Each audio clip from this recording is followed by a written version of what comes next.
Assalamualaikum warahmatullahi wabarakatuh. Beberapa kali banyak yang masuk bertanya ke saya. Salah satunya adalah teman dekat saya. Mas, dengan sampean berbagi tips ternak, tips jualan, kemudian membagi secara sukarela apa yang jenengan tahu di breeding puter pelung ini, apakah jenengan tidak takut akan menimbulkan rival baru atau pesaing baru yang nantinya melebihi jenengan atau setidaknya mengurangi omset jualan jenengan? Saya jawab saat itu, banyak dari para pemberi motivator atau pembicara di seminar semacam kayak Tung Desem Waringin, kemudian ada beberapa juga, itu mereka tidak menjadikan mereka miskin, tidak menjadikan mereka jatuh, tapi malah menjadikan mereka berkembang. Ketika saya masuk di puter pelung ini, sekali saya ikut lomba suaranya nggak masuk, kemudian ketika saya ikut lomba juga nggak dapat bendera, yang pertama nggak dapat, yang kedua juga nggak dapat. Akhirnya kalau diteruskan akan menjadi down atau nggak semangat lagi ternak puter pelung. Untungnya saat itu saya ketemu sama beberapa teman yang menunjukkan kepada saya treatment sebelum masuk ke perlombaan, sehingga saya berpikir, kalau pemula nggak dikasih tahu, kalau pemula nggak diajarin bagaimana caranya, akhirnya ketika mereka coba-coba pertama, kedua, ketiga gagal, ya mereka lepas daripada hobi mereka. Artinya mereka akan putus asa lalu melepas, halah ini bukan jalan saya. Tapi ketika saya berbagi seperti ini, lalu ada teman-teman yang berhasil dengan tips yang saya berikan, kok enak, kok enjoy, kok ada pemasukan, akhirnya mereka pun terus dengan melanjutkan breeding puter pelung ini. Jadi bukan malah menjadikan hobi ini berhenti, tapi akan semakin berkembang. Itu yang menjadikan motivasi saya, kenapa kok saya terus untuk memberikan tips kepada teman-teman, walaupun saya sendiri juga masih pemula, tapi di video-video saya ini saya akan terus memberikan apa yang jenengan tidak ketahui. Seperti pada bulan-bulan ini adalah bulan-bulan hujan, artinya banyak burung yang sakit, banyak burung yang nggak semangat, bahkan beberapa burung yang dulunya produktif banget di bulan ini, di musim ini nggak produktif. Bahkan telurnya zong, kosong, mereka nggak mau kawin. Kemudian ketika telurnya diambil setelah seminggu telurnya diambil, kok masih cairan, nggak ada tanda-tanda kehidupan di dalamnya. Dalam video kali ini saya akan membahas tentang tips tersebut, bagaimana memudahkan produksi puter pelung di saat kondisi hujan dan kondisi cuaca yang ekstrim seperti ini. Belum subscribe?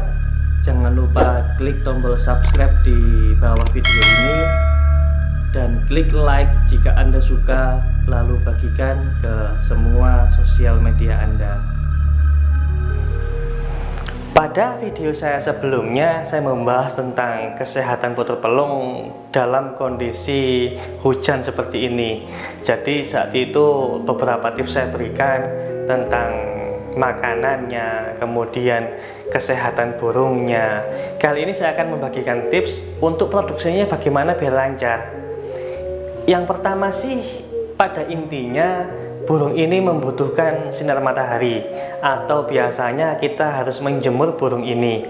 Kalau tidak dijemur, ya tidak begitu bagus ya kesehatannya ya. Sama lah seperti kita, kalau kita kurang jemur ya kurang begitu bagus.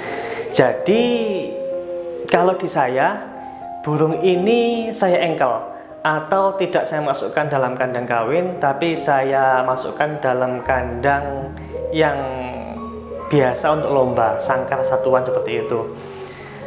Maksud saya, ketika ada sinar matahari, burung ini akan segera dijemur, walaupun sinar mataharinya sebentar. Tapi sinar matahari yang sebentar itu merupakan golden moment bagi burung tersebut, sehingga burung tersebut akan tetap sehat. Jantan dan betinanya sama.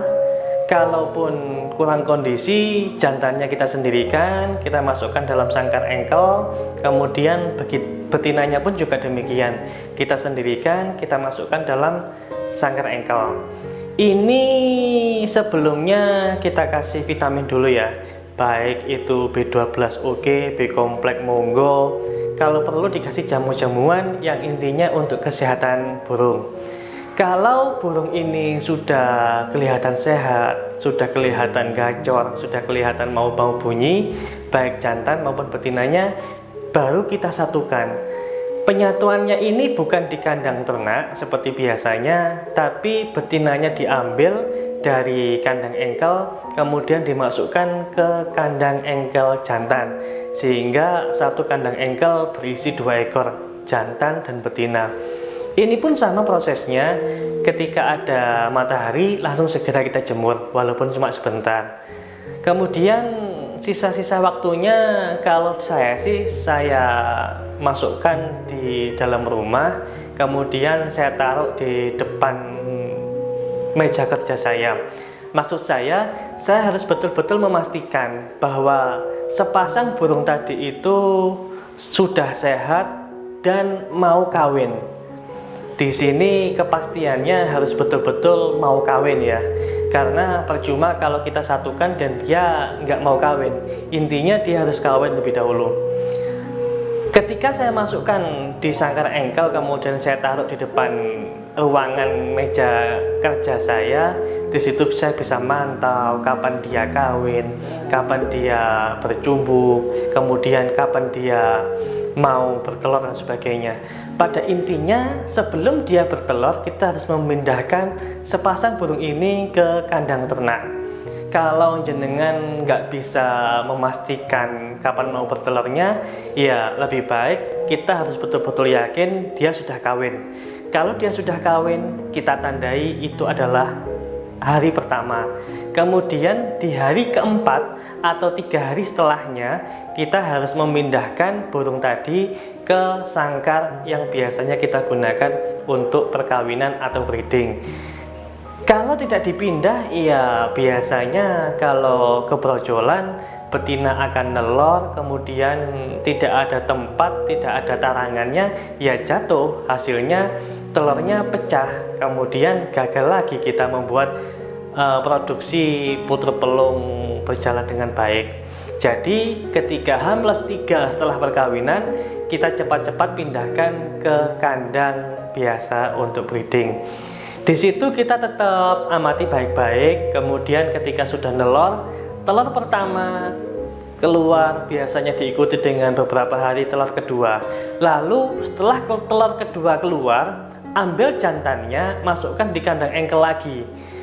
Kembali ke proses awal seperti yang saya sebutkan sebelumnya, kembali kita masukkan kandang engkel, kemudian dia dikondisikan sama seperti sebelumnya.